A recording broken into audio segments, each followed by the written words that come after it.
Salutations les viewers de première classe, je suis l'adjudant Tom, garde à vous. Bienvenue pour cette troisième utilisation de la machine à date.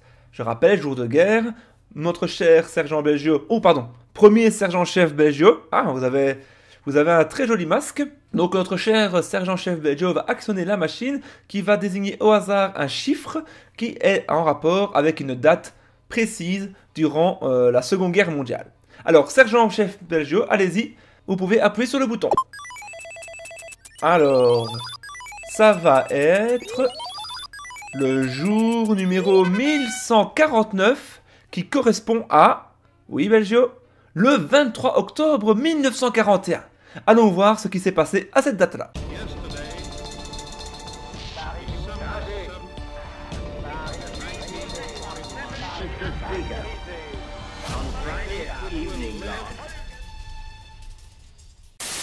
La guerre bat son plein en URSS. Depuis le 22 juin 1941, l'Allemagne nazie avait envahi son voisin, rompant la paix mise en place par le pacte de non-agression germano-soviétique. Trois groupes d'armées attaquèrent ce gigantesque territoire.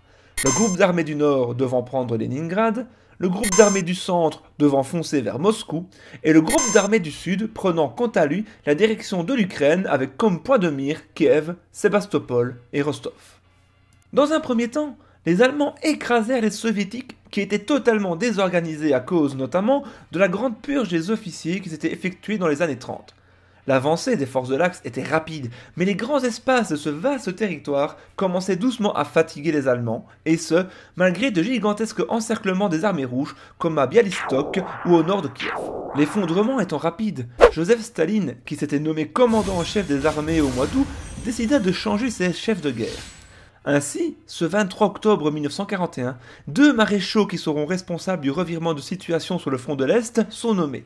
Le maréchal Semyon Timoshenko pour le commandement des armées sur le front sud, alors que le maréchal Georgi Tchoukov fut chargé du front nord. Ce 23 octobre 1941, Leningrad, l'objectif du groupe d'armées du Nord, subit toujours un lourd siège depuis le 8 septembre 1941. Un siège qui va durer 2 ans et fera 1 million de morts chez les civils, principalement de faim. Le groupe d'armées du Centre s'approche lui de Moscou. Le début de cette bataille décisive s'étant déclenché le 2 octobre 1941. Ce 23 octobre, les assauts se portent sur la ville de Volokolomsk, l'une des dernières villes avant la capitale soviétique. Enfin, le groupe d'armées du Sud est celui qui progresse le mieux. L'Ukraine tomba assez rapidement avec les conquêtes de Kiev et d'Odessa. Il ne restait plus comme objectif que le port de Sébastopol, qui subira un terrible siège jusqu'au 4 juillet 1942, mais surtout la dernière grande ville industrielle d'Ukraine, Kharkov. Kharkov est considéré comme un cœur industriel de l'URSS, possédant de nombreuses usines de chars T-34. Un objectif prioritaire dont l'attaque commence le 23 octobre 1941. Un gigantesque encerclement de la ville s'opéra alors et Kharkov fut prise le lendemain, le 24 octobre 1941. Une victoire vaine car une grosse partie du matériel militaire soviétique sur place avait réussi à quitter la ville par le chemin de fer. L'invasion de l'Ukraine par les forces de l'Axe fit beaucoup de mal aux populations juives sur place. Celles-ci subiront de plein fouet l'arrivée des nazis dans le pays. Mais si on cible souvent les Allemands comme auteurs de ces génocides, en rappelant que 2 jours auparavant eut lieu le massacre de Kragujevac en Yougoslavie, où 5000 civils furent tués, ce 23 octobre 1941, plus précisément du 22 au 24, ce sont surtout les Roumains qui entreront dans l'horreur. Alliés des Allemands, les armées roumaines avaient été envoyées en nombre sur le front de l'Est, principalement avec le groupe d'armées du Sud. À la suite d'un attentat de partisans soviétiques sur le QG roumain à Odessa, une cruelle et violente vengeance fut orchestrée dans la région. Ne retrouvant pas les auteurs de l'attaque, sur ordre personnel du maréchal Ion Antonescu, entre 25 000 et 36 000 civils, femmes, enfants, hommes, principalement juifs, vivant dans Odessa ou sa région, furent assassinés par balles. Rien que le 23 octobre 1941, ce sont 19 000 juifs qui furent exécutés.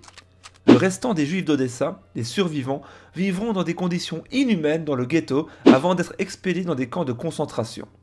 Si, au 1er novembre 1941, il ne reste que 33 885 juifs dans Odessa, il ne restera plus que 703 en avril 1942.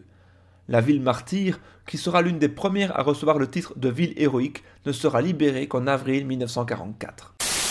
Le front d'Afrique du Nord est lui aussi en guerre durant cette période. Depuis les tentatives italiennes d'entrer en Égypte pour prendre le canal de Suez aux Britanniques, la guerre avait fait son entrée dans cette région du monde. Malmenée après avoir perdu une partie de son territoire en Libye, la région de la Cyrénaïque, au profit des forces alliées, les Italiens avaient demandé de l'aide aux Allemands.